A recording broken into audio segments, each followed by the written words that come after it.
Om Swastiastu. Selamat pagi Bapak dan teman-teman semuanya. Sebelumnya terima kasih atas kesempatan yang telah diberikan kepada kelompok kami. Perkenalkan, kami dari kelompok 4 dalam mata kuliah Auditing 2. Nah, pada kesempatan kali ini, kami akan mempresentasikan hasil diskusi kami, yaitu mengenai materi deskripsi investasi. Sebelumnya, izinkan kelompok kami memperkenalkan diri terlebih dahulu. Perkenalkan, saya Nilo Satyamani Putri dengan NIM 20170511194 sebagai moderator dan rekan saya. Baik, perkenalkan, nama saya KDC Julianti dengan NIM 2017051188 dan rekan saya Doayu Meta Dewi dengan NIM 2017051203. Baik, perkenalkan, nama saya Gustia Yuri Astari Dewi dengan NIM 20170511189. Baik, submateri yang akan dijelaskan oleh kelompok kami, yaitu yang pertama mengenai materi deskripsi investasi. Dan submateri yang kedua yaitu prinsip akuntansi berterima umum dalam penyajian investasi di neraca. Dan submateri yang ketiga yaitu program pengujian substantif terhadap investasi. Dan materi yang terakhir yaitu tujuan pengujian substantif terhadap investasi. Baik, materi yang pertama akan dijelaskan oleh rekan saya. Untuk itu, waktu saya persilahkan. Deskripsi investasi. Nah, investasi merupakan penanaman uang di luar perusahaan yang dapat berupa surat berharga atau aktiva lain yang tidak digunakan secara langsung dalam kegiatan. Nah, investasi itu ada dua, yaitu investasi jangka pendek dan investasi jangka panjang. Investasi jangka pendek, umumnya investasi ini berupa surat berharga seperti saham, obligasi, atau surat berharga lainnya yang harga pasarnya relatif stabil. Tujuan pokok pembelian surat berharga ini adalah untuk menanamkan kas yang untuk sementara waktu tidak dipakai dalam kegiatan bisnis perusahaan. Investasi jangka pendek ini disajikan di neraca dalam kelompok aktiva lancar.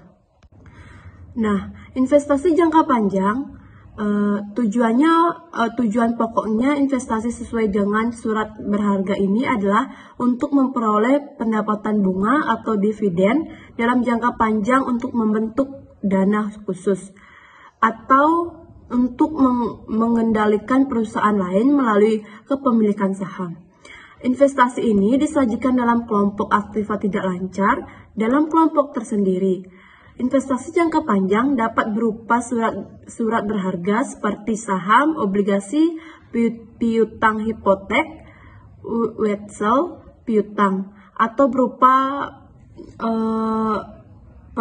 persekot kepada perusahaan afiliasi. Dana khusus seperti sinking fund, dana pensiun, dan aktiva tetap yang tidak digunakan secara langsung dalam kegiatan perusahaan seperti tanah untuk eksploitasi pabrik.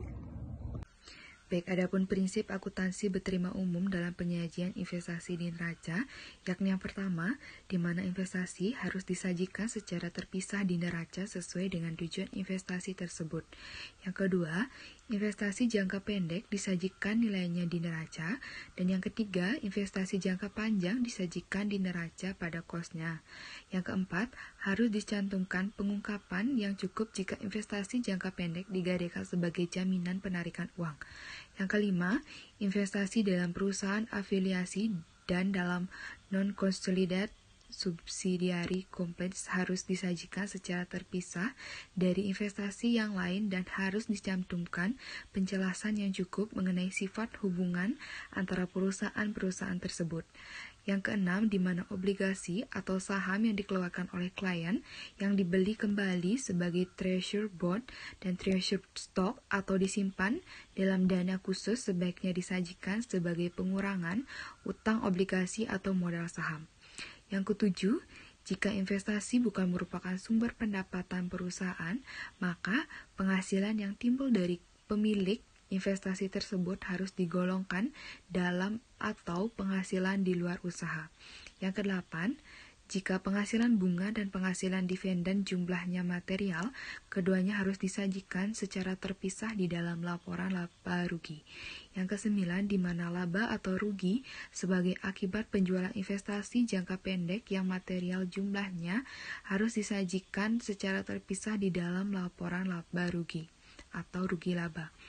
Yang ke-10, di mana laba atau rugi yang timbul dari transaksi antar perusahaan yang belum direalisasikan dalam hubungan antar induk dan anak perusahaan harus dieliminasikan jika investasi dicatat dengan equity method. Di mana yang terakhir, laba atau rugi yang timbul dari transaksi yang bersangkutan dengan saham yang dikeluarkan sendiri oleh perusahaan tidak boleh diperhitungkan dalam penentuan laba atau rugi perusahaan. Materi selanjutnya yaitu program pengujian substantif terhadap investasi. Pertama yaitu ada prosedur audit awal, kedua prosedur analitik, ketiga pengujian terhadap transaksi rinci, keempat pengujian terhadap akun rinci, yang terakhir verifikasi penyajian dan pengungkapan. Tentang tujuan pengujian substantif terhadap investasi. Yang pertama, memperoleh keyakinan tentang keandalan catatan akuntansi yang bersangkutan dengan investasi. Yang kedua, membuktikan bahwa saldo investasi mencerminkan kepentingan klien yang ada pada tanggal neraca dan mencerminkan keterjadian transaksi yang berkaitan dengan investasi selama tahun yang diaudit. Yang ketiga, membuktikan kelengkapan transaksi yang dicatat selama tahun yang diaudit dan kelengkapan saldo investasi yang disajikan di neraca. Yang keempat, membuktikan bahwa saldo investasi yang dicantumkan di neraca merupakan milik klien. Yang kelima, membuktikan kewajaran pengujian dan pengungkapan investasi di neraca. Yang terakhir, membuktikan kewajaran penilaian investasi yang dicantumkan di neraca. Baik, sekian presentasi dari kelompok kami mengenai materi deskripsi investasi. Saya ucapkan terima kasih. Om Santi Santi Santi Om.